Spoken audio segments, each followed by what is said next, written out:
Este papiro de Evers tiene como 20 metros de longitud, ¿no? Y fíjense, contiene 877 recetas, o sea, son maneras de preparar medicamentos. Y lo han hecho una de las culturas más antiguas del mundo, 1500 años antes de Cristo. Los egipcios tenían conocimientos anatómicos y en el papiro de Evers hay mención, obviamente, a conocimientos anatómicos, a conocimientos sobre función y también vean 877 recetas.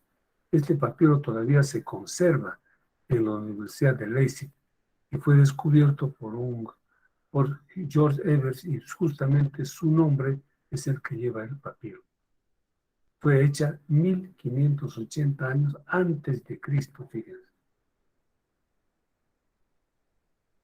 Los egipcios han tenido conocimientos anatómicos, obviamente, para poder hacer esta, digamos, maravilla de conservación de cadáveres mediante la momificación. Es una momia 1500 años antes de Cristo más los 2000, son 3500 años y esta momia está, fíjense, intacta. Hipócrates.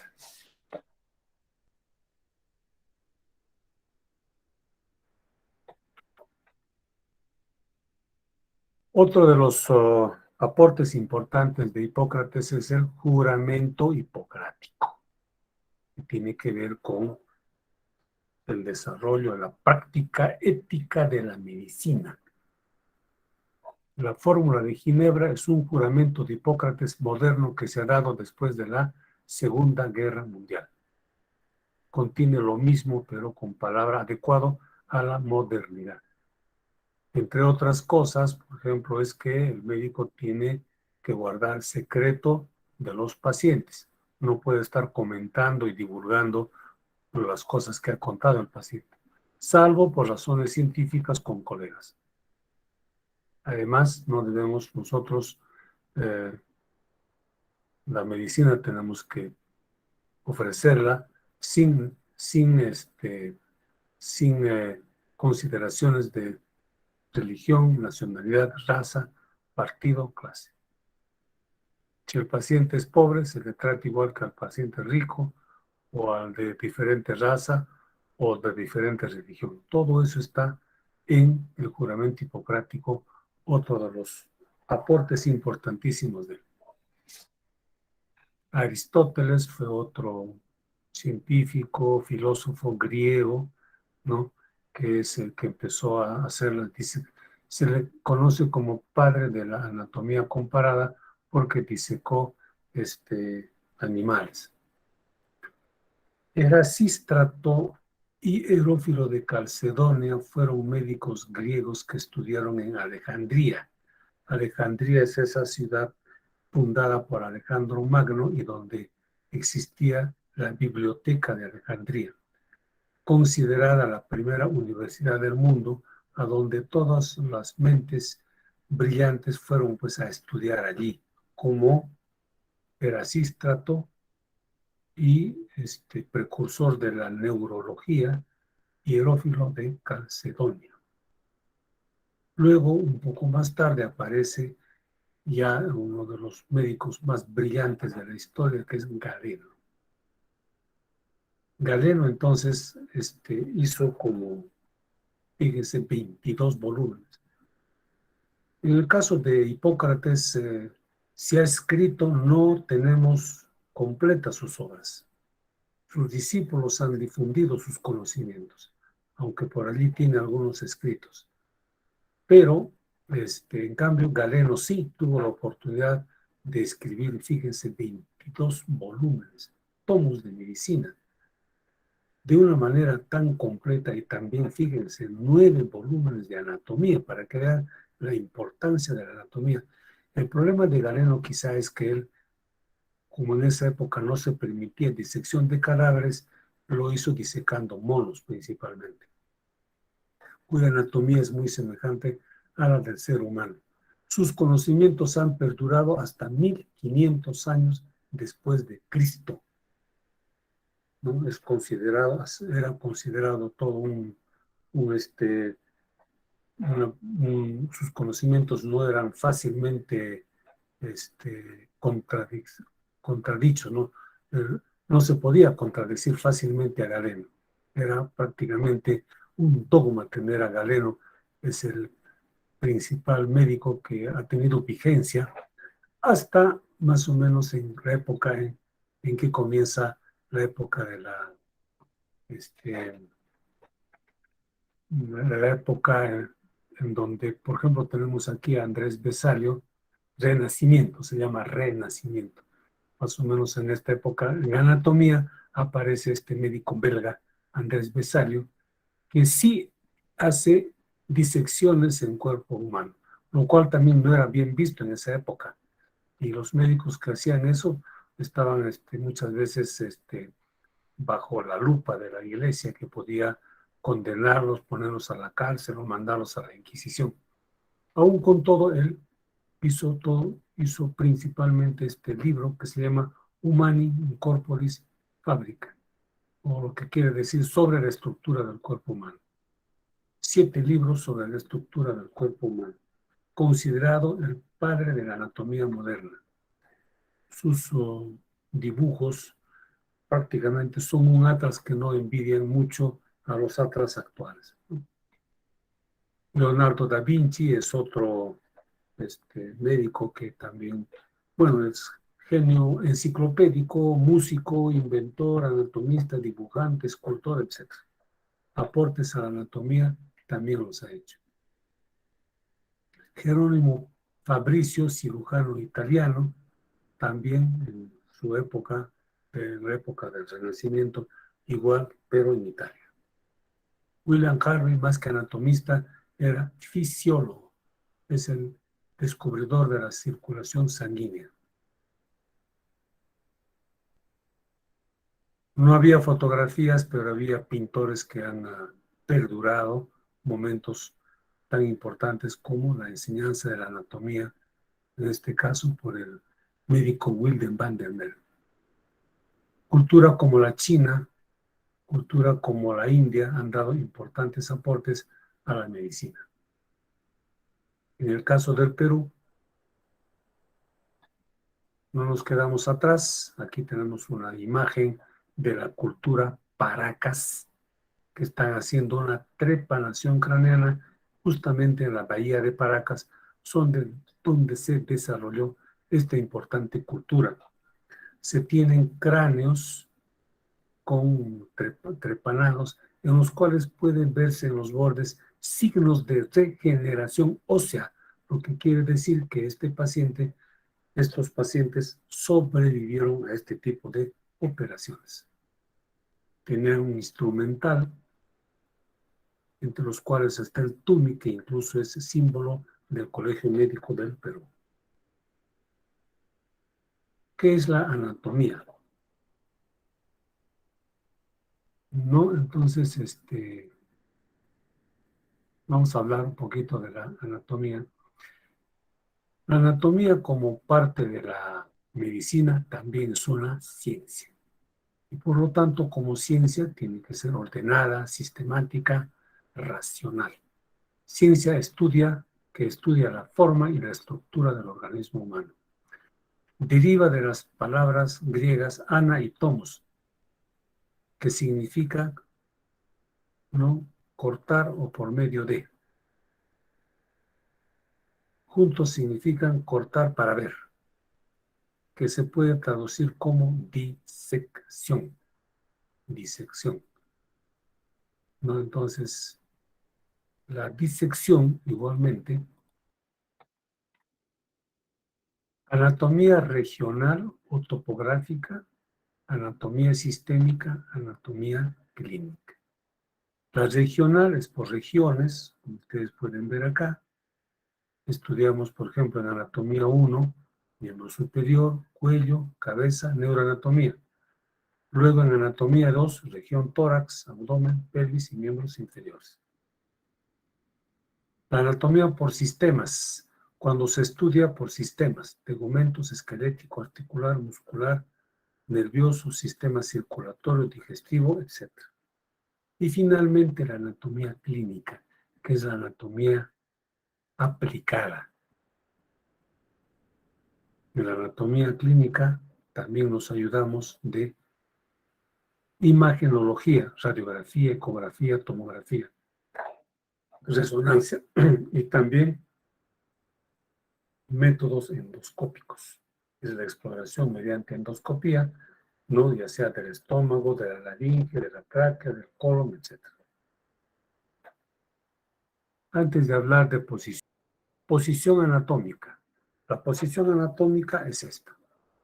El paciente o el cadáver de pie, con las palmas de las manos hacia adelante, mirada al infinito, las piernas ligeramente separadas.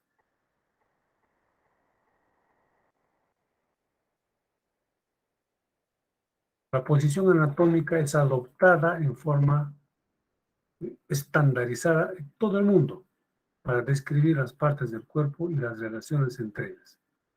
Así, aunque el paciente o cadáver esté boca abajo, boca arriba o de cabeza, siempre será anterior, frente y posterior la espalda. Este concepto creo que es importante. Vamos a ver en la posición anatómica. Imagínense este paciente, tenemos el abdomen. El abdomen es, cuando el paciente está de pie, es anterior, ¿no es cierto? O sea, ventral. Y la espalda es dorsal. Anterior y posterior, anterior y posterior. Ahora, imagínense al paciente que está echado, está en bicúbito dorsal. Vamos a ver al paciente, un dibujito acá, a ver si me sale. Tengo al paciente acá, de su nariz, cuello, y al paciente lo tengo echado.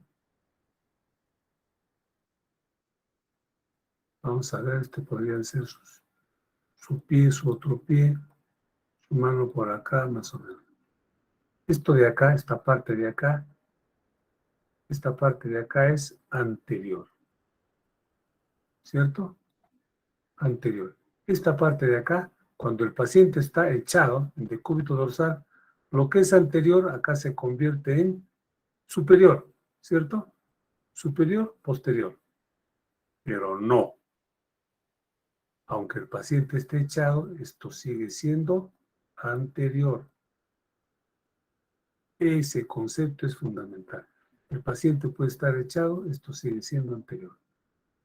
Igualmente podría suceder con la palma de la mano. Acá es anterior y acá también tiene que ser la palma de la mano anterior. El paciente podría tener la palma de la mano mirando hacia atrás. Sigue siendo anterior. ¿Ya? Ese es el concepto.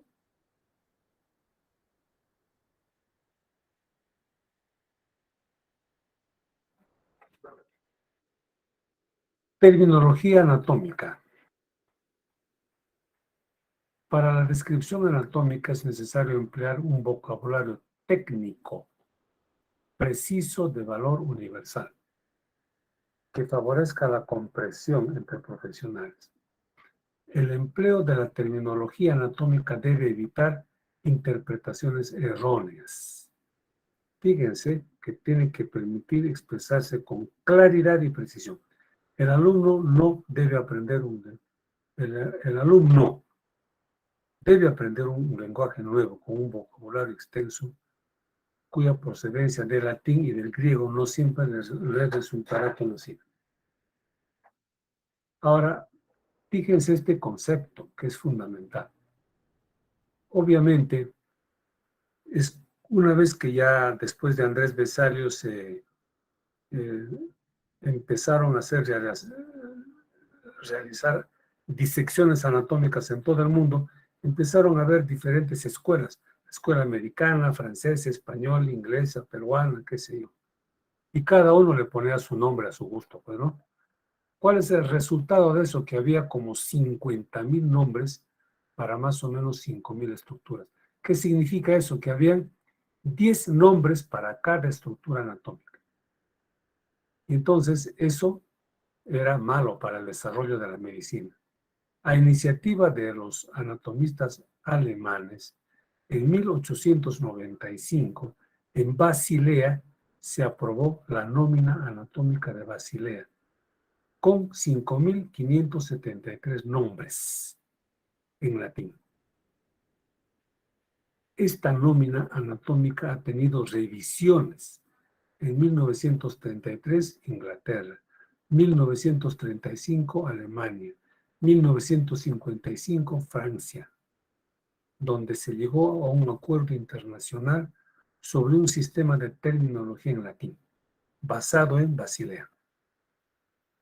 1989 se crea el FICAT, Comité Federativo Internacional de Terminología Anatómica, y en 1998 publicó la primera edición de la Terminología Anatómica Internacional, vigente en la actualidad con 7.583 términos. Estos términos van aumentando. ¿Por qué aumentan? Porque aumentan los métodos de exploración, como las endoscopías. En lo que se refiere a terminología, nosotros, por ejemplo, nombramos a los músculos de acuerdo a su forma, ¿no? De acuerdo a su función, o si se parece a una pera, se llama piriforme, o si tiene bíceps o tríceps, bíceps 2 cabezas, tríceps 3 cabezas. Planimetría, plano coronal, plano horizontal. Acá tenemos los 3 planos. Plano sagital en rojo, plano coronal en azul, plano transversal en verde. El plano sagital pasa por la sutura sagital del cráneo. Divide al cuerpo humano en un lado derecho y un lado izquierdo. El plano coronal pasa por la sutura coronal del cráneo. Divide al cuerpo humano en una región anterior y una región posterior. Anterior es sinónimo de ventral, posterior es sinónimo de dorsal. El plano transversal en verde divide al cuerpo humano en 2 partes, una parte superior y una parte inferior, llamado también cefálico y caudal. Existen otros planos, como el parasagital o los transversos en cada segmento, pero los más importantes son estos. Si nosotros vamos a utilizar planos especiales, los vamos a citar cuando estemos estudiando el segmento respectivo. Por ejemplo, hay planos solamente para el cráneo, como el plano o corte de Charcot y de Fleching, que son solamente para cráneo. Cuando hagamos neuroanatomía lo veremos.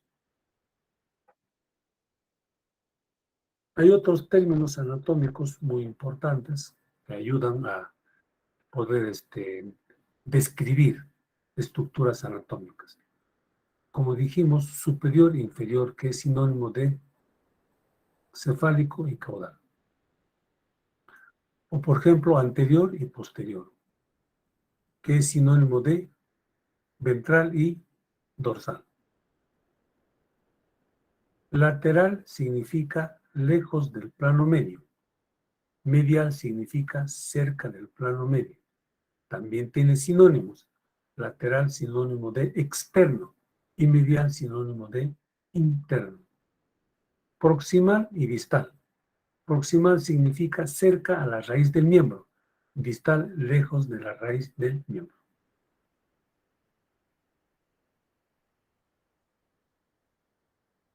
Hay otros términos como por ejemplo hay que tener en cuenta superficial, intermedio y profundo. Superficial es la piel, por ejemplo, y profundo es el hueso. Y hay planos intermedios donde están, por ejemplo, los músculos. Esto ya hemos estudiado, lateral y medial. Así, por ejemplo, en esta mano izquierda, el pulgar es lateral o externo y el meñique es medial o interno.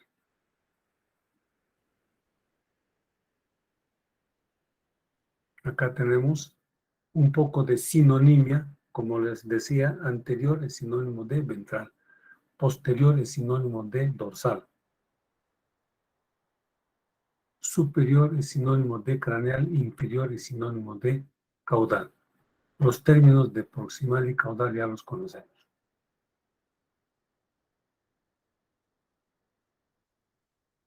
Dorso es cara dorsal o anterior. Bueno, yo creo que acá dorso es la parte de atrás, o llamado también posterior, ¿no? Sin embargo, a veces hay alguna controversia cuando hablamos de dorso de la lengua, dorso del pene. Pero esto sí, palma es exclusivo para la mano, planta es exclusivo para el pie. Bilateral significa ambos lados. Unilateral significa un solo lado. Ipsolateral significa al mismo lado.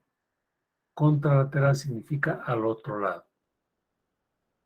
Por ejemplo, yo puedo tener una lesión acá, una herida y otra herida acá.